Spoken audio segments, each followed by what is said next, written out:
You know, there's that moment in life, and it happens over and over, generally throughout life. At least it does in my case.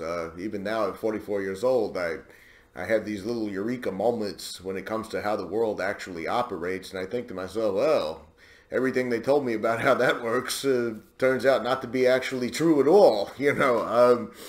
And what I mean by that is, I mean, there are certain things we're told in childhood, or I keep saying I mean myself. There's things I'm told in childhood that this is how everything works. This is how it is. This is what's right. This is what's wrong. This is what you should do. And of course, a lot of the time it was reinforced growing up, like everybody else. It's reinforced by what you see on television, what you see in the certain movies, what you read in certain books.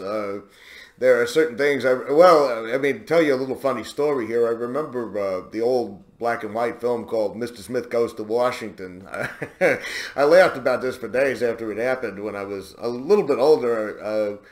It was maybe 13, 14 years old, but it was on the television, and I was at my grandfather's place, and my grandfather was watching that. And he said, you know, when I was a young guy and I saw that movie, I was so moved by that performance by, Jimmy Stewart or whatnot. But he's like, at my age now, I realize that Mr. Smith was just another bureaucratic fucking asshole like all the rest of those fucking assholes up there, and he wasn't any better.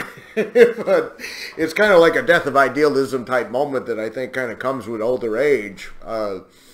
But what I was getting, I'm working around the AA here at the moment, but like, for instance, I remember there was a teacher in school that was just a completely horrible person. I mean, just the worst person that you could ever not want to ever meet. In fact, again, when it comes to drawing on memories, when I would go home and I would complain about it, both my father and my grandfather would start out with, well, I had this old teacher one time that was just horrible to me. And then they would always throw out,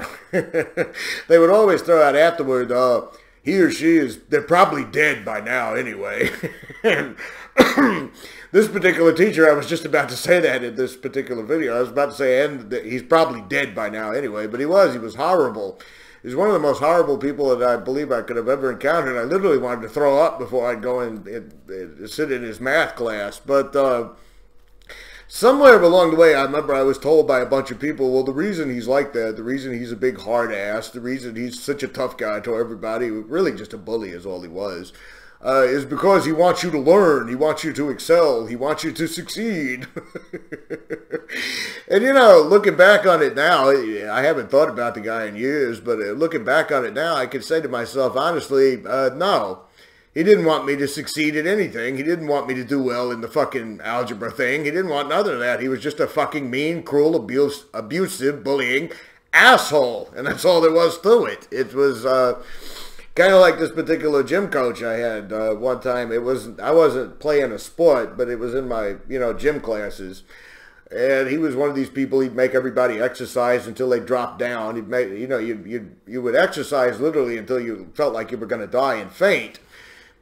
And, of course, I was told by other people in school and by other kids and everything, well, he's just trying to make us tough. He's trying to make us this, that, and the other. And I remember one time their stupid fucking football team lost against some other school or something like that. But I was walking by his office early one morning, and he was watching the fucking game over and over again. He was like sitting there rewinding it, and he was glaring at the television, and he was throwing things at the television. And it was like a moment of clarity. I said, this guy's just a fucking nut.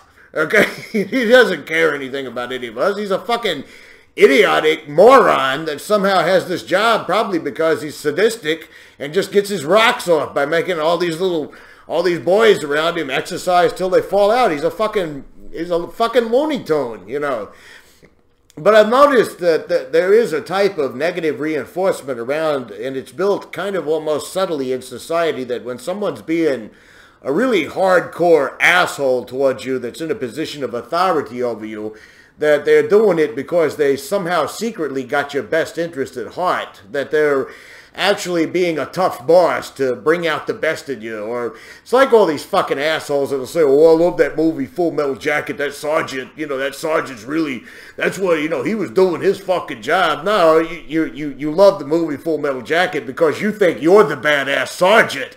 You think you'd be the badass Marine that he would kiss your fucking boots if you went through his boot camp because you're tougher than everybody else. That's all that's about.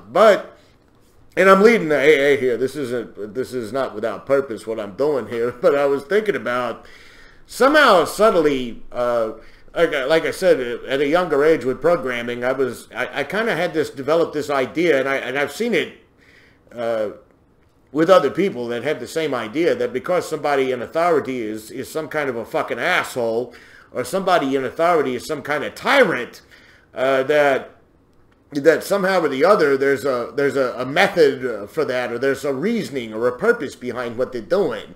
Like some fucking, like some fucking gym coach, that he's pushing you to do that extra chin-up, or he's pushing you to do that extra sit-up, and he's calling you a fat ass, and he's calling you worthless, and he's calling you, weak, and all of that stuff, because he's trying to motivate you for his own good. But there is no evidence whatsoever, no clear-cut evidence that that's what's going on there.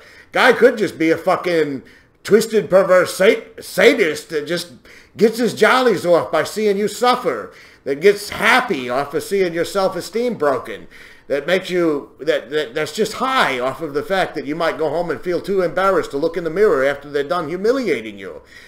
And when I would get to AA, I would often hear these assholes that would just talk to people like dirt, that would sneer at people in pain, that would belittle people who were depressed, and they would say things like, well, we only do this because we care more about your sobriety than we do your, your feelings, or something like that. That is such a pile of absolute fucking bullshit. They don't give a shit about your sobriety. They don't give a shit about your feelings at all. What they're doing is they're using this masquerade of bullying and intimidation for your own good. And hiding behind the little idea of, well, see, we care about your sobriety. That's why we're being such assholes to you. No, they don't care about your sobriety. They don't care about you at all. You could drink yourself to death and die, okay, in a hospital of a fucking overdose, and they would sit in the meeting the very next day and they would say, well, he just wasn't ready to be honest. Well, he just never got the program. He didn't surrender. And that's why I'm still here after 25 years and he's dead. Some have to die so that others can live. That's literally what they would do. They're not sitting there actually being tough, cruel drill sergeants because they have your best interest at heart. They're not being these tyrants who stomp all over your feelings and feed on your feelings of inadequacy and your feelings of insecurity and all of that, that prey on those things the same way a vampire drinks blood. They're doing that because it makes them high, because it makes them happy to do that. They found a playground where they can go around and bully people, and they know that because of the nature of the way AA works, where nobody ever stands up to anybody, they know that they can do that and get away with it. They're literally the schoolyard bullies that found a place to pick on people, and they know that probably nobody's going to do nothing to them. You ever noticed how if you talk about like cruelty or mistreatment in AA, they'll be like, well, in my home group, we don't tolerate nothing like that. Why, in my home group, everybody just stood up and threw the guy out with that. That is such a pile of shit. I have never, in my entire over 11 years that I was in AA, I never saw a group of people band together and stand up to do a goddamn thing. In fact, 99% of people in general don't band together and stand up over shit. Okay, they take bullying laying down, and somewhere along the way, I think in our literal programming, we got this idea that people who are bullying us or being tyrannical over us somehow are doing this out of a motivation of concern and compassion.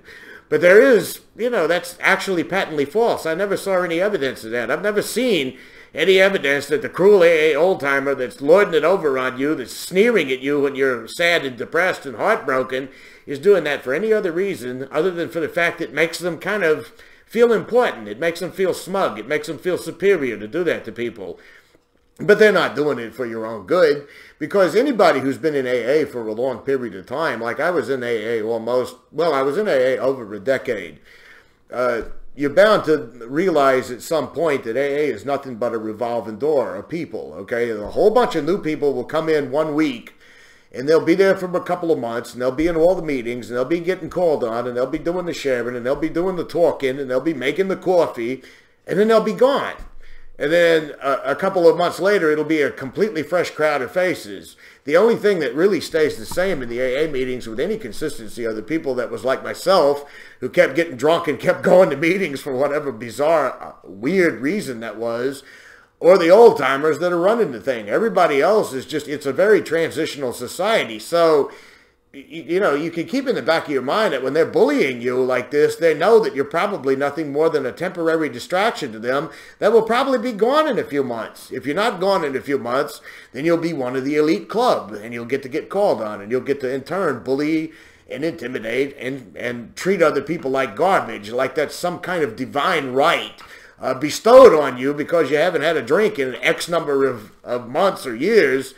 And that's literally the only authority they're resting all this smug superiority out of. You know, I remember one particular old-timer that would literally walk by people. He'd have his head way up in the air like everybody was just, you know, so far beneath him. They just wasn't even good enough to speak to him and everything. And I'm like, where are you actually getting this high off of that you're somehow morally superior to all the rest of us, or way above all the rest of us, high on some mountaintop, like some guru that needs to be worshipped and bowed to? In the outside world, outside of these little meetings that we're going through here, you're just another asshole that wouldn't quit drinking when your life was falling apart. That's really all you are. And if you're going to say, well, I hadn't had a drink in 25 years. So in 25 years of your life, that's the only accomplishment you have to hang your hat on. I haven't had a drink in 25 years. That's it. That's the reason for your air of being royal and above everybody else and on this high mountaintop where you look at the whole entire world around you in nothing but contempt because you haven't had a drink in 25 years. It's amazing, isn't it? But it was something that I kind of got the idea of my last video when I got to thinking about that. So oftentimes in life, when it comes to people who are somehow ruling over us, you get this idea of they're being hardasses and bullies and cruel to you. They're doing it for your protection or for your good or for something like that. The truth of the matter is a lot of people are attracted to positions of power and authority for that very reason, because that's their new playground. They are the bullies who realize they might get beat up on the playground, but they've grown up and thought, you know, but I can get this little position of authority, or I can go to this AA meeting, or I can get this badge or this uniform or this whatever it is. I mean, it could just be some middle manager that knows nobody's going to punch him in the face because they don't want to go to jail. It could be any of those scenarios. But it's the same type of principle. I'm a schoolyard bully that wants to treat people like shit and get away with it. There's no best interest at heart from these people. There's no longing to see you become a master at something or for your own good or any of that. And now, at this point, I'm becoming a little bit repetitive, so I've taken about 13 minutes to say what probably could have been said in about 5. But anyway, until next time.